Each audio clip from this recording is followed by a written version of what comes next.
Genghis Khan, born Temujin, started his life as a nobody, a mere child in the vast, unforgiving landscape of the Mongolian steppe.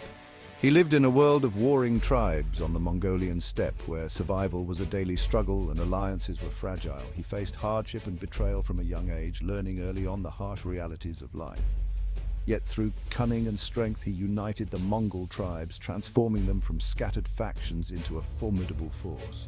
He was proclaimed Genghis Khan, the Oceanic ruler, a title that signified his vast ambitions and the respect he commanded.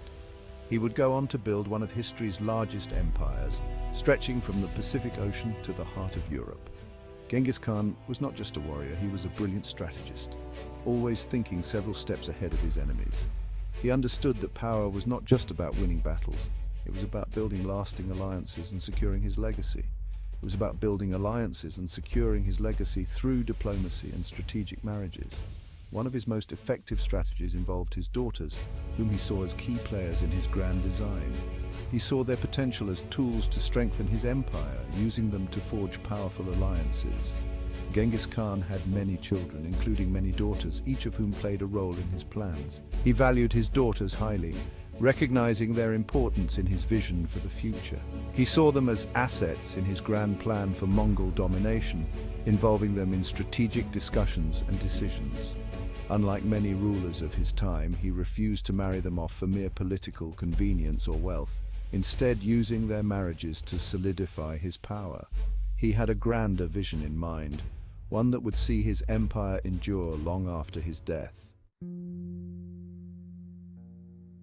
Genghis Khan carefully chose his daughters' husbands with great consideration.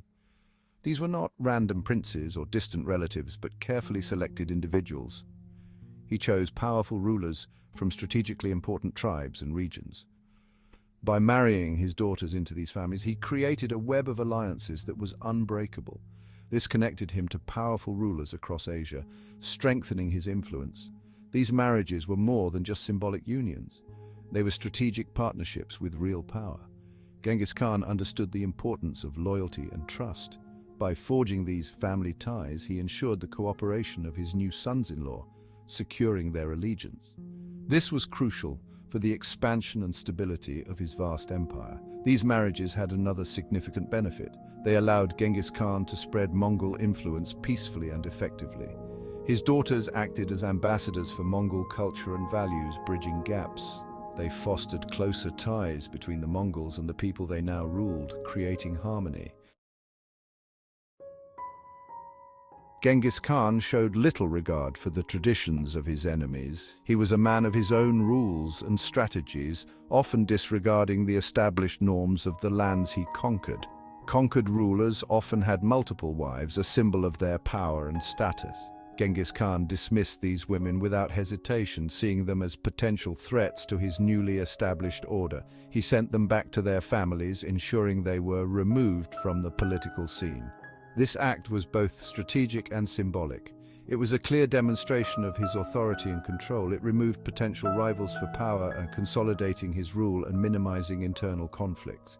It also sent a clear message about the new order under Mongol rule, one that was unyielding and absolute.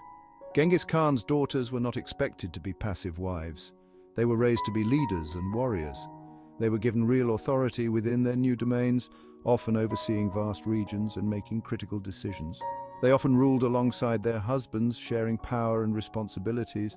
They acted as advisors and representatives of their father's will, ensuring his influence extended far and wide. This gave them significant power and influence, making them key players in the Mongol Empire. This approach was unheard of in most cultures at the time, where women were often relegated to the background. It demonstrated Genghis Khan's trust in his daughters, a trust that was well placed. He recognized their capabilities and intelligence, valuing their contributions to his empire. This was a key factor in the success of his marriage strategy, ensuring loyalty and stability within his vast empire. Genghis Khan expected complete loyalty from his sons-in-law. He demanded unwavering dedication and commitment from them, just as he did from every warrior in his vast empire.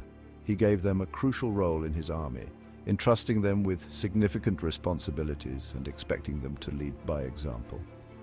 They were not given special treatment or privileges. They stood shoulder to shoulder with other soldiers, sharing the same hardships and dangers.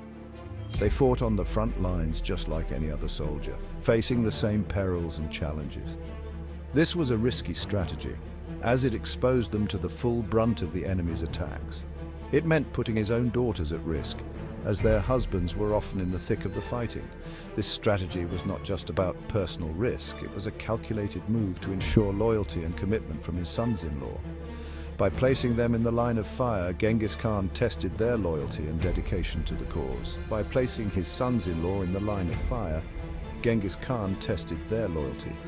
He wanted to see if they would stand firm in the face of danger.